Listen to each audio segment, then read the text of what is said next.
Hello everyone, लर्नाक्युलस classes के YouTube channel पर आप सभी का स्वागत है। तो चलिए हम लोग स्टार्ट करते हैं क्लास 10 की NCERT हिंदी की पाठ्य पुस्तक, इसके पाठ 2 जॉर्ज पंचम की नाक। इस पाठ के सभी प्रश्नोत्तर को हम लोग करने जा रहे हैं। तो चलिए स्टार्ट करते हैं।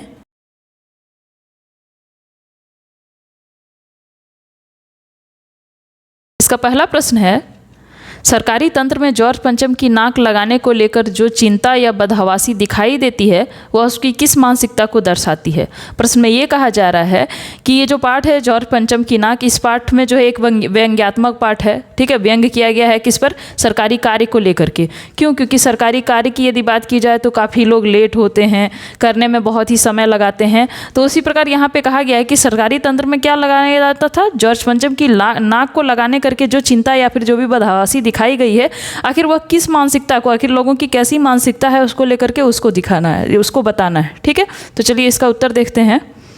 इसका उत्तर है, सरकारी तंत्र के आलस्य का यहाँ पर वर्णन किया गया है। सरकारी तंत्र तभी होश में आता है जब बात गंभीरता का रूप धारण कर लेती है।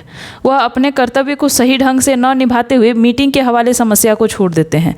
होता क्या है, कहा जा रहा है कि सरकारी तंत्र आलस्य का यहाँ पर वर्णन किया गया, मतलब कितना आलस्यपन भरा होता है उन लोगों में काम करने को लेकर के, वो दिखाया गया है। ठीक है, और सरकारी तंत्र तभी होश में आता है जब बात गंभीरता का रूप धारण करती है। जब कोई भी मैटर जो है, कोई भी बात जो है काफ़ी गंभीर हो जाता है किसी चीज़ को लेकर के, जैसे कोई कुछ जांच करने के लिए आ रहे हैं, जांच प्रक्रिया को लेकर के बाहर से कुछ लोग आ रहे हैं, तभी वो लोग सारे कागज़ों को सुधारने में लग जाते हैं। ठीक है, तो वही कहा जा रहा है कि सरकारी तंत्र तब होश में आता है जब बहुत ही गंभीर बात हो जाती है। वो अपने कर्तव्य को सही ढंग से न निभाते हुए मीटिंग के हवाले समस्या को छोड़ देते हैं। और जनरली होता क्या है, सामान्यतः हम लोग देखते हैं कि कुछ भी काम यदि बहुत दिन से पड़ा हुआ है और यदि वो नहीं हो रहा है तो लोग क्या करते हैं, मीटिंग रख देते हैं कि मीटिंग के हवाले क्या करेंगे, उस समस्या का निवारण करेंगे। लेकिन फिर भी उस समस्या का निवारण हो नहीं पाता है। अपनी जिम्मेदारी को भली भांति नहीं निभाते, वो जिम्मेदारी दूसरे विभाग पर डालते रहते हैं। क्या कहा गया है कि जो भी जिम्मेदारियां होती है, हर एक सरकारी विभाग में हर एक विभाग की अपनी अपनी जिम्मेदारियां होती हैं, लेकिन वो लोग अपनी जिम्मेदारियों को नहीं निभाते हैं। वो क्या करते हैं, अपनी जिम्मेदारियों को दूसरे के ऊपर थोप देते हैं। ठीक है, जिससे समस्या ज्यों की त्यों बनी रहती है, जिससे क्या होता है कि समस्या जैसे का तैसे रह जाता है, समस्या का निवारण नहीं हो पाता है एक दूसरे पर थोपने से। सलाह मशवरा तो ऊंचे पैमाने पर करने की कोशिश करते हैं, पर बुद्धि से समस्या को सुलझा नहीं पाते। कहा जा रहा है कि लोग सरकारी तंत्र में देखा जाता है, सरकारी विभाग में ऐसा कि सलाह देने में क्या होते हैं, लोग काफ़ी माहिर होते हैं। वो सलाह तो दे देते हैं लेकिन उस समस्या का निवारण करने की नहीं सोचते हैं। वे अपनी समस्याओं का हल बाहर ढूंढने के स्थान पर जंग लगी फाइलों का सहारा लेते हैं, परंतु इन फाइलों की इतनी बेकदरी होती है कि वो भी बर्बाद हो जाते हैं। वो सोचते हैं कि जो भी हमारी समस्या है वो इधर उधर से निवारण ना करके वो जो भी पुरानी फाइलें हैं उन सारे को पलट करके देखते हैं, लेकिन उन फाइलों को भी वो कुछ ऐसा बना देते हैं। उतना बेकदरी कहने का अर्थ है कि उसको मतलब इतना त्यागा गया है, उस फाइल को अच्छे से नहीं रखा गया है, जिससे क्या होती है, वो फाइल भी बर्बाद हो जाती है। तो इस प्रकार देखा जा रहा है इस प्रश्नोत्तर में कि जो भी सरकारी कार्य से रिलेटेड जो भी विभाग होते हैं, सारे विभागों का जो भी कार्य होता है, वो क्या करते हैं, अपने तौर तरीके से अपने सही ढंग से उसको नहीं निभा पाते, जिसके कारण से क्या होता है, उनकी समस्याएं और उसका रूप जो है और बड़ा होते जाता है, उनकी समस्याएं और बढ़ती जाती है। चलिए अब दूसरा क्वेश्चन देखते हैं। दूसरा प्रश्न है, रानी एलिजाबेथ के दर्जी की परेशानी का क्या कारण था? उसकी परेशानी को आप किस तरह तर्कसंगत ठहराएंगे? रानी एलिजाबेथ की चर्चा इस पाठ में की गई है। ठीक है, रानी एलिजाबेथ की आखिर दर्जी जो उसका था उसको क्या परेशानी हुई थी? ठीक है, उस परेशानी को लिखने के लिए कहा गया। तो चलिए देखते हैं। इसका उत्तर है, रानी का दर्जी रानी के लिए नई पोशाकों को बनाने से परेशान था। उसको क्या था कि वो रानी के लिए नया नया क्या पोशाक बनाया जाए, उस चीज़ को लेकर के वो काफ़ी परेशान था। एक तो रानी, वो भी इंग्लैंड की, और जब वो हिंदुस्तान व पाकिस्तान, नेपाल के दौरे पर निकली हो। कहाँ की रानी थी वो? इंग्लैंड की रानी थी रानी एलिजाबेथ, और ख़ास करके जब दौरे पर निकली हो तो कहाँ पे कैसा ड्रेस पहनेगी, कैसा क्या रहेगा पोशाक, उसको लेकर के काफ़ी दर्जी परेशान थे। उनके लिए कौन से वक्त पर कैसी पोशाक बनवा के दें, उसके लिए काफ़ी परेशानी का सबब था। रानी की पोशाक उसके व्यक्तित्व से मेल खानी आवश्यक थी। रंग चयन में खासी सावधानी बरतना आवश्यक था। किसी रंग का या डिजाइन का दोबारा से प्रयोग न हो, इस बात का ध्यान रखना आवश्यक था। कहा जा रहा है कि रानी का कैसा पोशाक होगा, किस जगह पे, किस स्थान पे, ठीक है, उनका क्या स्टेटस है, वो सारी चीज़ को देख करके जो है बनाना। कौन सा कलर वो पहनेंगी, कौन से रंग का कपड़ा पहनेंगी, कहीं वो रंग जो है दोबारा से जो है दोहरा ना जाए वो रंग, वो या फिर वो कपड़ा। तो ये सब चीज़ का सारी चीज़ का ख्याल जो है किसको रखना पड़ता था, दर्जी को रखना पड़ता था।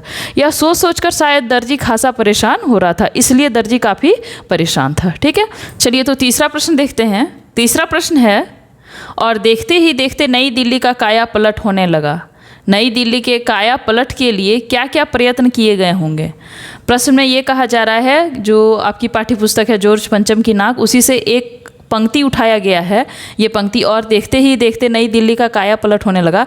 तो ये आखिर ये जो पंक्ति है, इस पंक्ति का आखिर किस तरह की काया पलट होने लगी, अर्थात क्या क्या कार्य किए जाने लगे नई दिल्ली में, उसको यहाँ पे लिखना है। चलिए तो इसका उत्तर देखते हैं। दिल्ली की काया पलटने के लिए पर्यटक स्थलों का उद्धार किया गया होगा। दिल्ली की खस्ता हो चुकी सड़कों का पुनरुद्धार किया गया होगा। पूरे दिल्ली शहर में साफ सफाई के लिए विशेष योजनाएं तैयार की गई होगी। उन दिनों पानी या बिजली की समस्या ना उत्पन्न हो, उसके लिए कारगर कार्य किए गए होंगे। हुआ क्या था कि ये जो पार्ट है जॉर्ज पंचम की नाक, जब रानी एलिजाबेथ कहाँ आने वाली थी, आपकी दिल्ली आने वाली थी, सो उसकी तैयारी के लिए क्या किया गया, जितने भी पर्यटक स्थल थे, ठीक है, सारे पर्यटक स्थल का जो है वो वहाँ पे अच्छे से साफ़ सफाई किया गया, सब कुछ देख रेख किया गया। जो भी सड़क जो है वो ख़राब हो चुकी थी, सारी सड़कों का पुनर्निर्माण करवाया गया। पूरा दिल्ली शहर जो है जितना भी था, सब जगह जो है साफ़ सफाई, उसकी योजनाएं तैयार की गई, और कहीं भी पानी और बिजली की समस्या ना हो, इसका खासा ध्यान रखा गया। ठीक है, आतंकवादी घटनाएं या फिर इंग्लैंड विरोधी कार्यवाही या धरने न हो, उसके लिए सुरक्षा के पूरे इंतजाम किए गए होंगे, और किसी भी तरह की आतंकवादी घटनाएं न हो कहीं पे कुछ। इसके अलावे भी बहुत सारे ऐसे लोग थे जो इंग्लैंड विरोधी थे, चूँकि रानी एलिजाबेथ थी जो वो इंग्लैंड की थी, इंग्लैंड की महारानी थी, जब वो आ रही थी तो हो सकता है जो लोग इंग्लैंड विरोधी होंगे वो उसका विरोध करने के लिए आ जाएंगे। तो इसके लिए क्या किया गया, ये सबका जो है वो बहुत ही पूर्ण रूप से ध्यान रखा गया कि कोई लोग कहीं कहीं धरने पर ना बैठ जाएं, उस चीज़ को लेकर के सारे सुरक्षा का जो है बहुत अच्छे से इंतजाम किया गया होगा। ठीक है, चलिए अब अगला प्रश्न देखते हैं। चौथा प्रश्न है, आज की पत्रकारिता में चर्चित हस्तियों के पहनावे और खान पान संबंधी आदतों आदि के वर्णन का दौर चल पड़ा है। इसमें क है, इस प्रकार की पत्रकारिता के बारे में आप क्या विचार है। दूसरा, इस तरह की पत्रकारिता आम जनता विशेषकर युवा पीढ़ी पर क्या प्रभाव डालती है। कहा जा रहा है कि आज की पत्रकारिता मतलब जो भी हम लोग पत्र में पढ़ते हैं, उसमें जो है किसी भी हस्ती का क्या किया गया है, पहनावा, वो क्या पहनते हैं, वो क्या खाते पीते हैं, इस सब का जो है वो बहुत ही सभी आदतों का वर्णन किया जाता है पत्र में। तो पहला कह रहा है कि इस प्रकार की पत्रकारिता के बारे में आपका क्या विचार है, आप क्या सोचते हैं कि ये जो पत्र में दिया जाता है कि उन्होंने क्या पहन के आए थे, वो क्या इन्होंने खाया, ठीक है, तो ये सब क्या सही है, ठीक है, आपका क्या विचार है। और दूसरा है, इस तरह की पत्रकारिता आम जनता विशेषकर युवा पीढ़ी पर क्या प्रभाव डालती है। आज के जो युवा वर्ग हैं, इन सभी इस तरह की जो पत्रकारिता में जब दे दिया जाता है कि वो कैसा ड्रेस पहन रहे हैं या फिर क्या चीज़ खा पा रहे हैं, तो उनका क्या प्रभाव, उसका क्या इफेक्ट पड़ता है उन पर, वो लिखना है। ठीक है, तो चलिए स्टार्ट करते हैं। इसका उत्तर है, पहला जो था क्वेश्चन आपका, इस प्रकार की पत्रकारिता के बारे में आपका क्या विचार है उसका। ठीक है, इस तरह की पत्रकारिता राष्ट्र हित के अनुकूल नहीं है। कहा जा रहा है कि यदि हमारे देश के बारे में सोचा जाए, हमारे देश का यदि हित सोचा जाए, तो उसको लेकर के ये पत्रकारिता जो है वो सही नहीं है, क्योंकि यह पत्रकारिता युवा पीढ़ी को भ्रमित कर रही है। होता क्या है कि अभी के युवा वर्ग जब वो देखते हैं कि वो किस तरह के पहनावे पहने हैं या फिर किस तरह के खाना खा रहे हैं, तो वो क्या करते हैं, उस चीज़ को क्या करते हैं, नकल करने की कोशिश करते हैं उस चीज़ को। ठीक है, यह पीढ़ी हमारे समाज के होने वाले मजबूत स्तंभ हैं। हमें चाहिए कि हमारी पत्रकारिता उनका कल्याण करे, मार्गदर्शन करे, न कि उनको उनके मार्ग से विचलित करे। वो क्या होता है कि आज का जो युवा वर्ग है वो सब जब देखते हैं पत्रकारिता में इस तरह के चीज़ों को, तो वो क्या करते हैं, वो उनका जो रास्ता है अपने रास्ते से वो भटक जाते हैं। फिर है कि हमको क्या करना चाहिए, पत्रकारिता में ऐसी चीज़ों को डालना चाहिए ताकि उनका कल्याण हो, उनकी भलाई हो, उनका मार्गदर्शन हो सके कि वो आगे क्या करेंगे, कैसे करेंगे, उनके मार्ग से वो विचलित ना करे उस तरह की चीज़ें। ठीक है, यदि यही इस तरह के समाचारों को अपना विषय बनाएंगे तो देश इन स्तंभों के सहारे अधिक समय तक खड़ा नहीं हो पाएगा। जैसा कि हम लोग जानते हैं कि युवा पीढ़ी ही जो है हमारे देश के भविष्य होते हैं। ठीक है, तो यदि वो लोग ही इन चीज़ों को जो है कॉपी करके या फिर वो लोग इस चीज़ों की नकल करके क्या करेंगे, अपने ज़िंदगी को बर्बाद कर लेंगे, तो हमारा भविष्य आखिर कैसे निर्मित होगा। ठीक है, वो क्या करेगा, वो हमारा भविष्य जो है स्तंभ जिसको कहा जाता है, पिलर, वो खड़ा नहीं हो पाएगा। दूसरा था, इस तरह की पत्रकारिता आम जनता विशेषकर युवा पीढ़ी पर क्या प्रभाव डालती, उस पर आखिर जो युवा पीढ़ी है, जो आज के बच्चे हैं, उस पर क्या प्रभाव पड़ता है। तो इसका उत्तर है, इस तरह की पत्रकारिता नौजवान पीढ़ी को नकल करने की ही शिक्षा दे रही है। वे इनकी तरह ही दिखने व खाने संबंधी आदतों को अपनाने लगे हैं। उन्हीं की तरह कपड़े पहनना आरंभ कर देते हैं, जिनसे फैशन के इस दौर को जन्म दिया। वो अपने व्यक्तित्व पर दूसरे का पहनावा व आदतों को लादने लगते हैं। होता क्या है कि आज के जो युवा पीढ़ी हैं वो सभी क्या करते हैं, नकल करते हैं। नकल करने की वो शिक्षा दे रहे हैं एक तरह की। वो जिस तरह सोचते हैं कि नहीं, वो जिस तरह दिख रहा है पहनने के बाद या फिर जिस तरह खाना खा रहा है उस तरह हम भी करेंगे, उसी आदत को अपनाने लगते हैं। वैसा ही ड्रेस जो है पहनने लगते हैं, उन्हीं की तरह कपड़े जो है पहनने लगते हैं। और फैशन के इस दौर में क्या होता है कि वो उसकी पहनावा और उसकी आदतों को ही अपने ऊपर लगता है कि नहीं, वो ही सब कुछ वो कॉपी कर लेंगे। ठीक है, इसका परिणाम क्या होता है, परिणाम स्वरूप उनका अपना व्यक्तित्व, उनकी चर्चित हस्तियों की छवि देना आरंभ कर देता है। और क्या होता है कि अपना जो व्यक्तित्व है, अपना जो एक होता है ना बिहेवियर, व्यवहार, वो व्यवहार भूल करके वो क्या करते हैं, जिसको वो देखते हैं पत्रकारिता में, उसी को कॉपी करके उसी के तरह जो है व्यवहार करना प्रारंभ कर देते हैं। इसी तरह के वर्णनों ने समाज में सिगरेट, शराब का चलन आरंभ कर दिया है। कहीं ना कहीं यदि देखा जाए, आज की युवा पीढ़ी में से करीबन 70% आपको ऐसे मिल जाएंगे जो सिगरेट, शराब, इन चीज़ों के क्या करते हैं, गलत इस्तेमाल इन चीज़ों का कर रहे हैं। ठीक है, तो कहीं ना कहीं ये सब क्या है, ये सब वो देख करके ही सीख रहे हैं, और देख के सीख के क्या कर रहे हैं, अपनी ज़िंदगी में सोचते हैं कि हम लोग भी ऐसा ही करेंगे। यदि उनकी पसंद का कलाकार या हस्ती शराब, सिगरेट पीते हुए दिख जाते हैं तो वो भी इसी तरह सिगरेट या शराब का सेवन करने लगते हैं। वैसे ही बालों की कटिंग करवाते हुए दिख जाएंगे। आजकल जो है बहुत सारा जो है ऐसे आपको बहुत सारे लड़के मिल जाएंगे या फिर लड़कियां मिल जाएंगी जो अपने जो उनके चहीते होते हैं कलाकार, उन्हीं के तरह जो है बाल का कटिंग कराना जो है चाहते हैं, उन्हीं के तरह करा भी लेते हैं। ठीक है, उन्हें कोई फ़र्क नहीं पड़ता है कि वो कैसे दिख रहे हैं या नहीं दिख रहे हैं, या फिर दूसरे की नकल ना करें, कुछ भी नहीं। वो क्या करते हैं, बस उनको कॉपी करते हैं, उनको नकल करते हैं।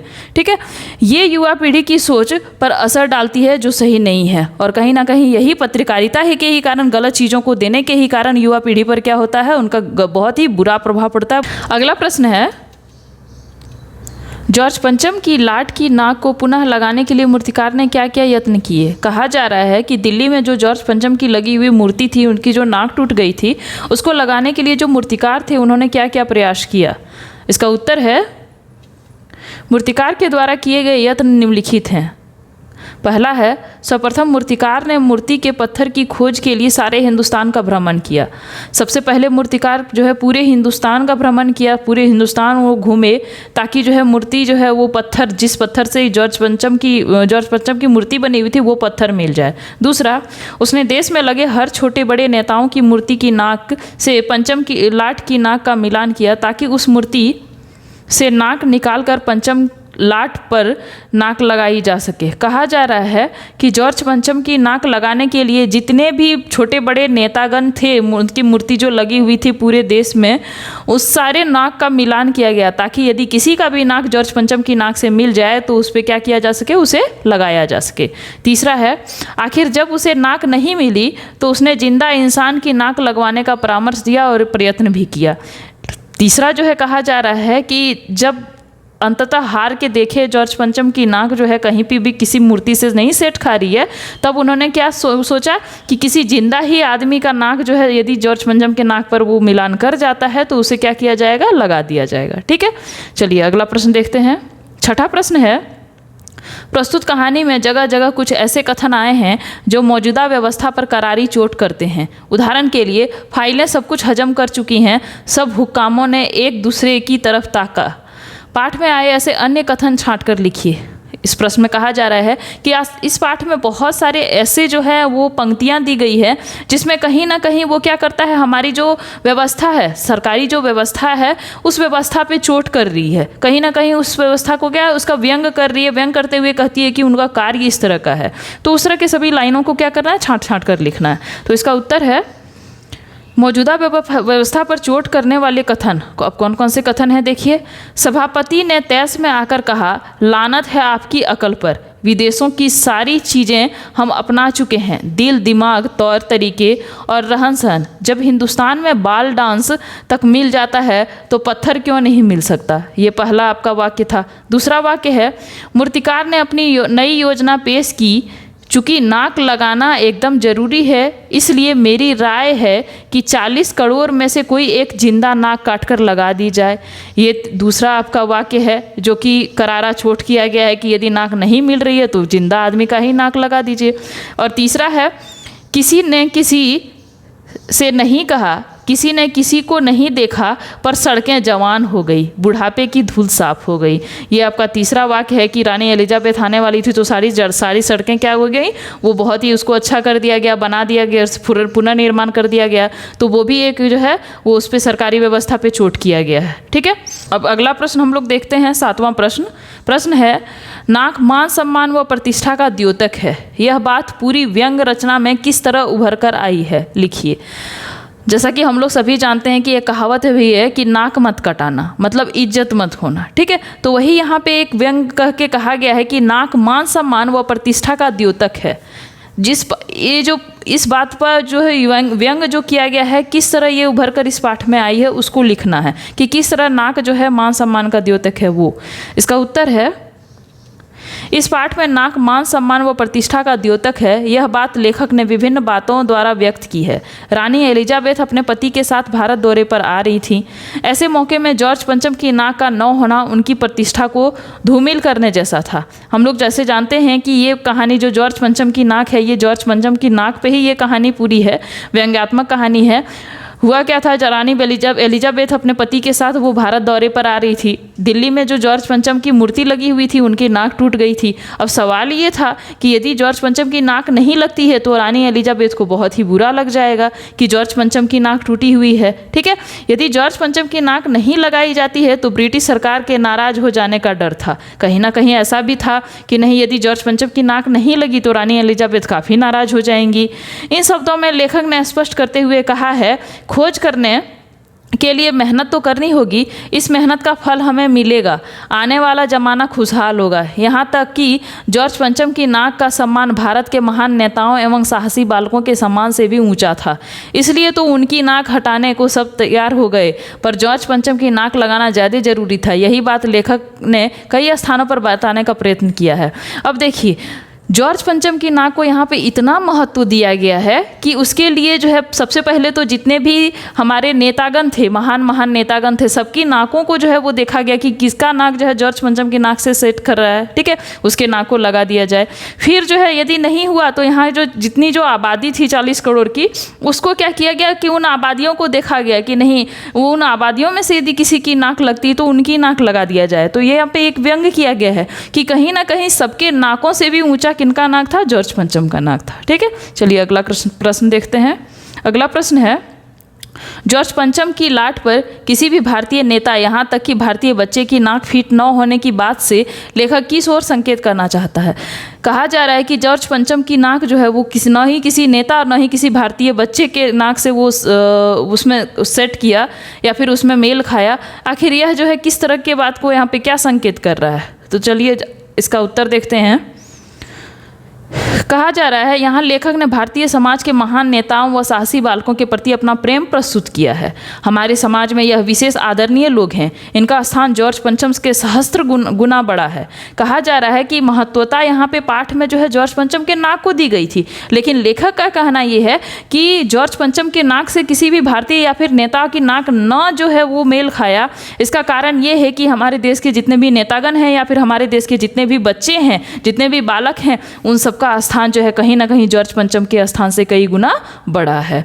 जॉर्ज पंचम ने भारत को कुछ नहीं दिया, परंतु इन्होंने अपने बलिदान व त्याग से भारत को एक नींव दी है, उसे आज़ादी दी है। हमारे जितने भी नेतागण हैं, सारे नेताओं ने क्या दिलाया, हमें आज़ादी दिलाया, हमें गुलामी से आज़ाद करवाया। तो हमारे लिए बड़े कौन हुए, हमारे नेतागण हुए, न कि जॉर्ज पंचम। इस तरह के यहाँ पे लेखक का कहना है, इसलिए इनकी नाक जॉर्ज पंचम की नाक से सहस्त्र गुना ऊंची है। इसलिए ऐसा कहा भी जा रहा है कि हमारे जो देश के बालक हैं या फिर हमारे देश के जो नेतागण थे, उन सबकी नाक जो है वो कहीं ना कहीं जॉर्ज पंचम की नाक से काफ़ी गुना बड़ा है। ठीक है, अगला प्रश्न देखते हैं।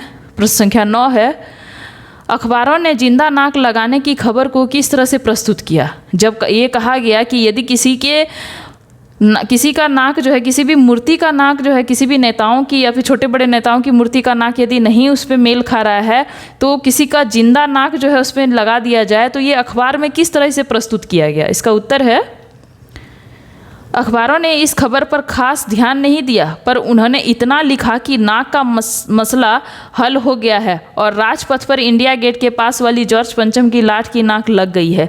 इसके अतिरिक्त अखबारों में नाक के विषय को लेकर कोई चर्चा नहीं हुई, ना ही किसी समारोह के होने की खबर को छापा।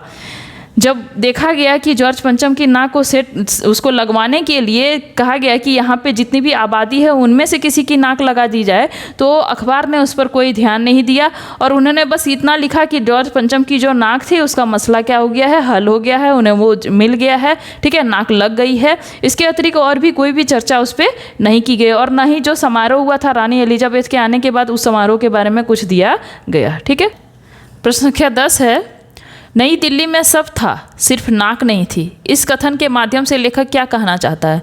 ये भी जो पंक्ति है वो व्यंग किया गया है इस पे कि नई दिल्ली में सब कुछ था लेकिन क्या थी, सिर्फ नाक नहीं थी। इसके माध्यम से लेखक क्या कहना चाहते हैं? तो चलिए उत्तर देखते हैं।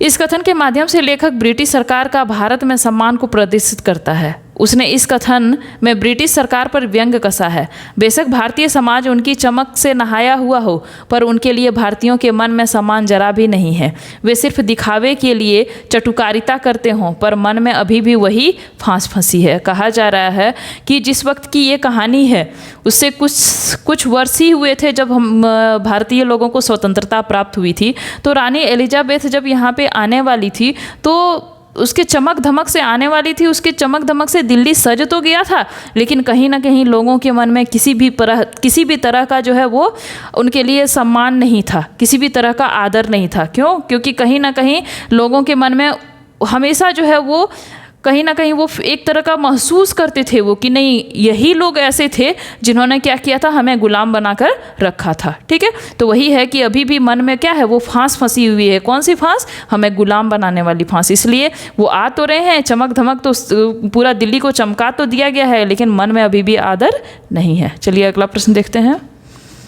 11वां प्रश्न है, जॉर्ज पंचम की नाक लगने वाली खबर के दिन अखबार चुप क्यों थे? जिस दिन जॉर्ज पंचम की नाक लग गई उस दिन अखबार में जो है कुछ क्यों नहीं दिया गया? इसका उत्तर है, ब्रिटिश सरकार को दिखाने के लिए किसी जिंदा इंसान की नाक जॉर्ज पंचम लाट की नाक पर लगाना किसी को पसंद नहीं आया। इसके विरोध में सभी अखबार चुप रहे। जब ये कहा गया कि जब किसी नेता उनकी मूर्ति का नाक जॉर्ज पंचम की नाक पर नहीं लग रहा है तो किसी जिंदा इंसान की नाक लगा दिया जाए उस पर, तो किसी को भी ये पसंद नहीं आया कि जॉर्ज पंचम लाट की नाक जो है वो किसी जिंदा इंसान की नाक उस पर लगाया जाए। इसके विरोध में क्या किए, सारे अखबार उस दिन चुप थे। ठीक है, तो इस पाठ का हम लोगों ने सभी प्रश्नोत्तर को कंप्लीट किया। उम्मीद है आप सबको पसंद आया होगा। ये सारे प्रश्नोत्तर आपकी परीक्षा में बहुत ही उपयोगी हैं। इस सारे वीडियो को क्या करें, आप लोग जो भी वीडियो मैं दे रही हूँ क्लास 10 से रिलेटेड, वो क्या करें, आप लोग वीडियो को पॉज करके लिखें। ठीक है, लिखने के बाद उसे अपनी तैयारी करें उससे, और उसे एग्ज़ाम में अच्छे से लिखें। उम्मीद है आपको सबको पसंद आया होगा। तो इसके लिए लाइक शेयर सब्सक्राइब जरूर करें। धन्यवाद।